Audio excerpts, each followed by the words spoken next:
ಡಾಂಬರು ಇದೆಯಲ್ಲ, ಇಲ್ಲಿ ಕಾಣ್ತಾ ಇದೆಯಲ್ಲ ಡಾಂಬರು, ಇದೇ ಡಾಂಬರ್ ಅಷ್ಟೇ.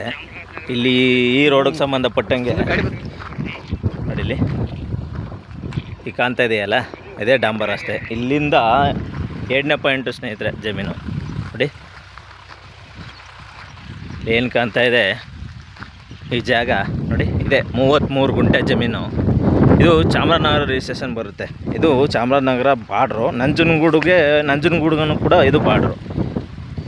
ಏನಂತಂದರೆ ಇಲ್ಲಿಂದ ಚಾಮರಾಜನಗರ NH ಇಂದ ಒಂದು 9 ಕಿಲೋಮೀಟ್ರ್ ಬರಬೇಕು ಈ ಜಾಗಕ್ಕೆ. 33 ಗುಂಟೆ ಇದೆ ಜಾಗ, ಫೈನ್ ಜಾಗ ಮಾತ್ರ. ನೋಡಿ ಇದು ಫೆನ್ಸಿಂಗ್ ಆಗಿದೆ, ಒಂದು ಕಡೆ ಫೆನ್ಸಿಂಗ್ ಆಗಿದೆ, ಇನ್ನು 3 ಕಡೆ ಫೆನ್ಸಿಂಗ್ ಹಾಕರೆ ಮುಗಿತು. ಲೈಟ್ ಪೋಲ್ಗಳು ಇದೆ, ಚೆನ್ನಾಗಿದೆ ಜಾಗ ಮಾತ್ರ. ಡಾಂಬರಿಂದ 2ನೇ ಪಾಯಿಂಟು. ಜಸ್ಟ್ ಬರೀ ಡಾಂಬರಿಗೆ ಬರೀ ಒಂದು 100 ಮೀಟ್ರ್ ಬರಬೇಕಷ್ಟೆ. ರೈತರು ಹೇಳ್ತಾ ಇರೋದು 28 ಲಕ್ಷ ಹೇಳ್ತಾ ಇದ್ದಾರೆ. ಕುಂತ್ಕೊಂಡ್ರೆ ನೆಗೋಷಿಯಬಲ್ ಆಗುತ್ತೆ. ಕೆಂಪು ಭೂಮಿ, ಚೆನ್ನಾಗಿದೆ ಜಾಗ ನೋಡಿ. ಪಕ್ಕದಲ್ಲೆಲ್ಲ ತೋಟ ಮಾಡಿದ್ದಾರೆ.